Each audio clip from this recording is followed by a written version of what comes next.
There is absolutely no doubt that Christian Pulisic is the best winger the US men's national team has. And then after that, it's most likely Tim Weah. Who's number 3? Is it Brendan Aronson still? Should he even be in the roster? What about the US men's national team center forward debate? Who should start for us right now? Who's number 1 in the depth chart? Is it still Balogun? Is it Josh Sargent? Ricardo Pepi? Pfak? Brendan Vasquez? Well, you can tell me in the comment section and I'll tell you during the video.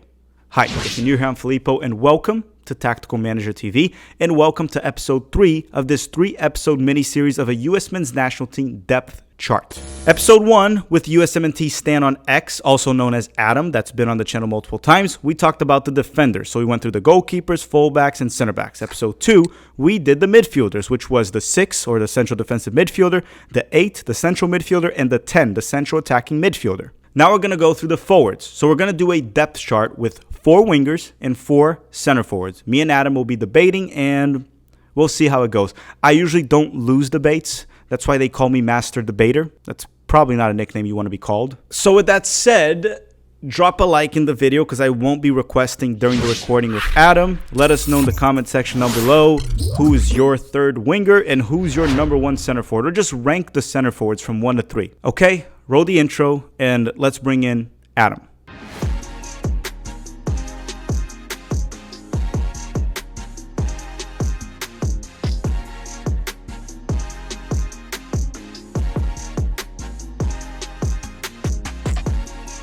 Okay, Tactical Manager, Flu Game, or Flu Video, Part 3. Três. Okay, as they say it in Portuguese. Now we're going to do the forwards, Adam, and what we're going to do is the following. 4 wingers on our depth chart for the winger position, and then we're going to go to the center forward, and I was going to do just 2 because usually we play with 1, but I wanted to make this interesting. I wanted to screw you over on this one and make you put the hot take in this episode. We're going to go 4 center forwards. I'm going to go all the way to 4 because I know the top 3 are, it's very debatable, the position, everything. So I didn't want to exclude one.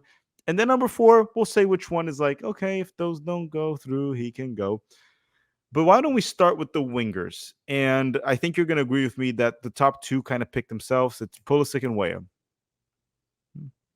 Yeah, right. I mean, yes, I was debating with humans on Twitter, I think real humans, I don't think they were bots, whether or not Tim Weah should still start for us on the right wing, and I thought I was living in, like, a dreamland, and then I They said realized no. people oh my god, there were, like it was like a crew of, like, 4 or 5 accounts in my mentions about Tim Weah probably not being the starting right winger anymore, and I was like, "What world am I living in here? Like, you guys are so bored. There's just not been enough national team soccer for like 5 months. Like, that's why the January camp should be banned because you guys all had to live through that." And Who were they claiming that should start for Weah? Look, I'm okay benching Weah at some point if we get a better player for the right wing, but so far he's been like the most reliable one.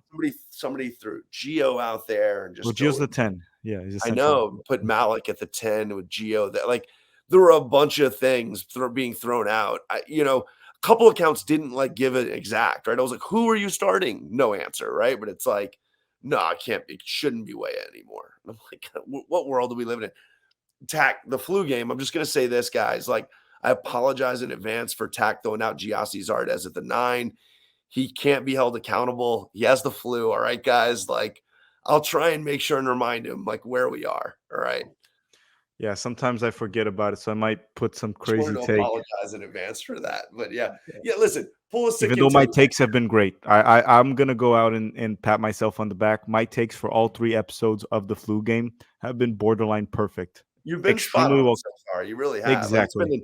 it's been intimidating when I've been on the other side from you. I'm like, "Oof." It's like a Um, one-on-one with Michael Jordan. it really is. But like a very short Michael Jordan, and very bad at basketball, shooting with 2 hands and with bad knees. Well, he might have bad knees too. But So anyhow, Pulisic, Weah, crazy people, not crazy, sorry, not calling anyone crazy, but Weah is sure. still number 2. Who's number 3? That's where it gets interesting. That is where, to me, that's where the conversation at winger gets interesting. I think that, for me, I'm gonna go Paredes and I'm gonna go Aronson 3 and 4, and I'm still thinking about building a roster. I always am, right? And it's like for me, I'd actually would only bring 3 wingers if I'm dictating a roster tomorrow and I'm allowing other guys to fill in at the wing spot. Aronson's my 4 just because I think he gives us what everyone always wanted us, as much hate as he gets. And I'm on the Aronson hate train at times, right? And like I'm out there flaunting the fact that people were saying he's going to Liverpool a year and a half ago, like stupid stuff, right? But he still can bring some valuable stuff off the bench. And I think he can be what Berhalter wanted Areola to be for us, what a lot of people wanted Areola to be for us. I actually think Brendan Aronson can be that.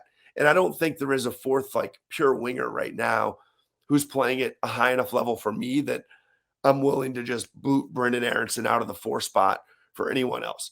Paredes, I think, has been impressive this year. He hasn't been consistent, and I'll just say that, but he's a young player and he's figuring it out. But the highs have been really high. And I think that in a, how are we using a third winger? We're using them off the bench. We're using them in a 10 to 15 minute spurt. And I think he can be really, really dynamic and dangerous, even though a lot of you national team specific fans have not seen it yet for the national team. This is a guy that can bring that. And like a lot of other things here, I want to invest in that. And by Copa America, I want to have that guy in the roster for us. So Aronson, if we're talking about a roster, I do think Aronson still has a spot. But when I'm making the depth chart here, I can repeat players. So what I'm going to do is I don't put Gio on the wing. I don't think he should play there. If he's healthy, he's a 10. You put him on the 10, period, in my opinion. So my other winger is actually Gio's backup, Malik Tillman. He's played out wide for PSV multiple times. He can't play the wing. Maybe not as explosive as a Tim Weah or Pulisic, but he can be more of a playmaking winger. So he's my number 3. In terms of quality, I would put him on the wing as the third option. But again, if you're making a roster, Tillman's already in the midfield, so Aronson can still make it. But my other option here on the wing is Paredes and not Aronson. Paredes has had a better season than Aronson in Germany. He's younger, better season, playing for a better team. So I'm going to go with Paredes. So I'm going to go, if I had to build a depth chart on the wing, Pulisic, Weah, Tillman, which I'm repeating him from the 10 also. So Aronson still has a spot in the roster. Paredes. Now, if it's a roster number 5 there, I would remove Tillman because he's on the midfield, and I would put Aronson if it was a roster. Then I want to give some shout outs for like wingers that we have too. I do want to say Haji Wright is a possible option on the wing and center forward, because for Coventry, surprisingly, he's been playing better when he plays on the wing. Haji Wright. So for certain occasions, transition, depending on what you do, Haji can be an option in the roster because he can play center forward, can play on the wing. Unfortunately, he doesn't really cut it for my depth chart. It is still the English Championship. Even though Sargent is scoring on it, we've seen something different from Sargent. Even in the World Cup, Haji scored, but I thought Sargent was better when he played. So I'm going to go Pulisic, Weah, Tillman, Paredes. So Aronson won't make the cut for this one. I'm Paredes 3. I'm Aronson 4. And we haven't talked about this a lot. I'll touch on it really briefly. If you're actually building a 23, and I challenge people out there to do it, because I kind of did that along with this exercise just for fun. When I was actually building a 23, I landed with only 3 wingers, and I landed with 3 strikers. And in those 3 strikers was Josh Sargent. And I, instead of bringing Aronson as a defensive winger, I was like, I'm going to bring Sargent as one of my 9s, and I can, platoon him as a defensive sub at the winger spot. He's really strong defensively, always has been. He's played the wing at a high level in the Prem, so he's not going to be positionally unaware. I'm probably not playing him there if I need a goal, but man, if I need to secure a game, I don't feel bad about that sub at all, right? If that's the direction we need to go. And I don't need to waste a spot on Aronson to do that job when I already can have one of my strikers double kind of tag team that job, right? And kind of do it as double duty. Yeah, and Sargent also is good at defending set pieces. That's something to mention. But with that said, we can move on here to the center forwards. And like I said, I want to do 4 of them. And I think the center forward debate is quite interesting because you have the top 3 block, which people are going to be debating. And I've noticed this on Twitter. I made a poll. People were debating on the poll quite a bit. The top 3 is like Balogun, Pepi, and Sargent. And depending on who you ask, the order mixes completely. There's no like set order. Number 4 to me right now. So I'm going to give 4. This is what's crazy. I'm going to give 4 first. To me, the number Well, 4 right now is let's count down. Pfunk. Number 4 is Pfunk to me right now. As much as people don't talk about him, he's looked fairly competent in the Bundesliga, starting for Gladbach. He's gotten quite a bit goal contribution. I know he has at least 5 goals and maybe a couple assists. Had an assist disallowed. I think he's number 4, which means he doesn't make the roster. But I think it's there if all the other guys. It probably require 2 of the top 3 to get injured to get Pfunk, because I'd probably get a winger first. Top 3, Adam. Go ahead. Or your 4. 4 is Haji for me. Haji for you. It is, and I think fit for the team, fit for the manager matters a lot when I build these depth charts out. You could say it's just, hey, it's my depth chart. I'm going to run my own tactics. But I think about it a little bit more tactically. And so when I'm thinking about this, it's like, I don't think Pfunk's a really good fit for Berhalter. And I think Berhalter is our manager for the next 3 years, unfortunately. But he scored a golazo in the World Cup. I'm joking. Wait, who did? Pfunk? No, Haji. I'm joking. Haji. No, I think Haji is a good fit. I actually think Haji. No, I'm just saying he scored one of the most accidental goals in World Cup history. The ball that deflected off the side of his foot and went over the keeper's head. Yeah, that was a world-class goal. Accidental goal. Yeah, that was as well. It's like that and the Aronson off the back goal from last week. It's like, oh my goodness, those two are. He's like doing the runaway celebration. And anyway, all right, we're digressing a little bit. Yeah, so my number 4 is Haji. I'm totally okay with Pfunk there, but I would go with Haji. Top 3. Give me your order. Just give me your order into the top 3. Oh my gosh, man! Like this is so hot here. Like it's just hot. It's steaming hot on Twitter right now because everybody's fighting about it. I've been like people in my mentions for like 2 straight weeks about this, and I'm very, very firm on what I believe here. Right. Number 1 is easy for me. Number 1's easy for me too. I'm interested to see if we have it the same. 2 and 3 can go in either order for me. It could be Pepi, Sargent, Sargent, Pepi. I'm actually totally okay either way. Probably situationally would be dependent on who I would, go 2 and 3 because they're that close in my eyes. Like I just think it's what do you need in that spot? I'll put Pepi 3, I'll put Sargent 2 just to actually be firm. And then Balo's 1. And Balo's 1 by a decent amount. And it's the same argument we made on the previous video about Gio. It's the same argument I made last year about Chris Richards when he wasn't playing at Palace, that not playing in the Prem, not playing for high-level clubs, that is not, especially not playing on loan, is not an indicator of where, your talent is, right? I know he's not on loan, but Gio is, right? So, like, it's going to take you a little while when you go to a new club, right, to, like, figure it completely out. Does that mean you're worse at soccer now? Does Sargent thriving in the championship mean he's drastically better at soccer now? I don't think so. And I'm not saying Sargent hasn't gotten better, and I'm not saying Balo maybe hasn't regressed a tiny bit, but I just think they are different level players. This is the Leao Pulisic argument that I've been in this year too. I'm a homer. I love Pulisic. Guys, there's no way to look at Leao and Pulisic and put them on the same level. They're just not. Leao is a better soccer player. Doesn't mean he will 100% have a better career. No, he could flame out. Things happen all the time. But he is a higher quality soccer player than Christian Pulisic. And to me, that's how I feel about Balo. I think Balo is a higher level soccer player than any other 9 in our pool. He brings more to the table in a totality of ways, right? So that's where I land. Interesting.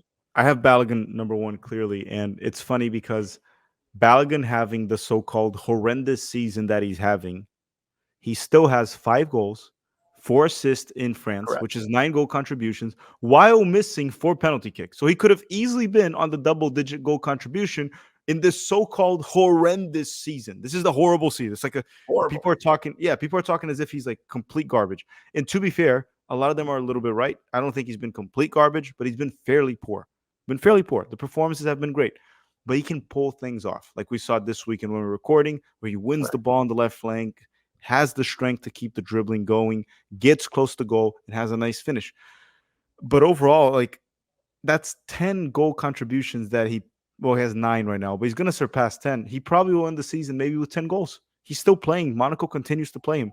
So let's say he ends the season with, like, let's say 8 goals and 6 assists in Ligue 1 while changing the club that he was playing for. That's not that bad for the players we have. We saw Pepi struggle in the Bundesliga.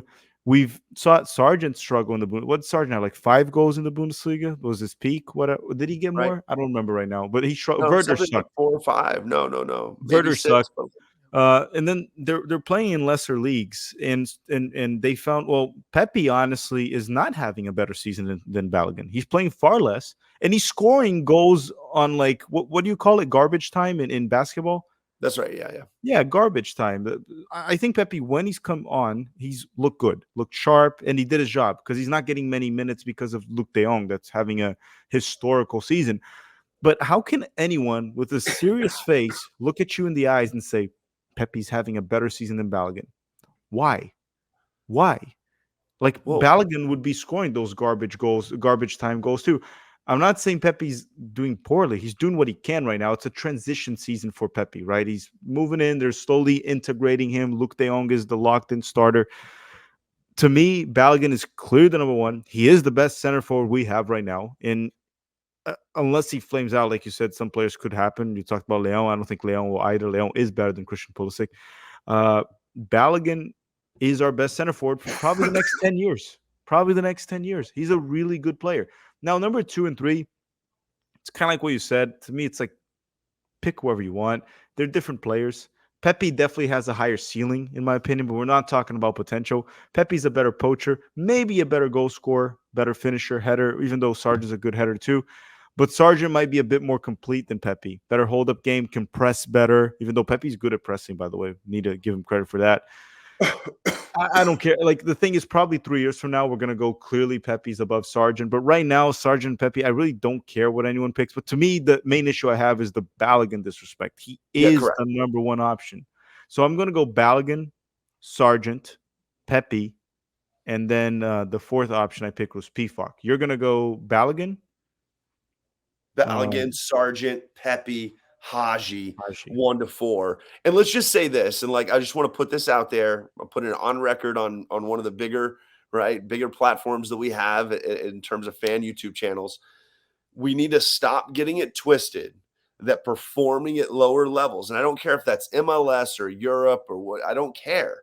Performing at lower levels does not mean someone is now better than a guy who's pushing themselves to a top level and struggling. Maybe they're struggling because it's a loan, a club transition, like we're seeing with Ballo.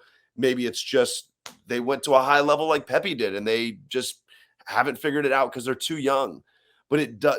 The fact that somebody's thriving in MLS or thriving in the championship, and I'm not saying these are all equal levels, that does not mean that they're better. And we see that all the time, Tack, right? And it's the immediacy thing. It's the overreactionary thing. It's like, oh, one of our guys is scoring goals and there's no context. Well, what level are they scoring the goal at, right?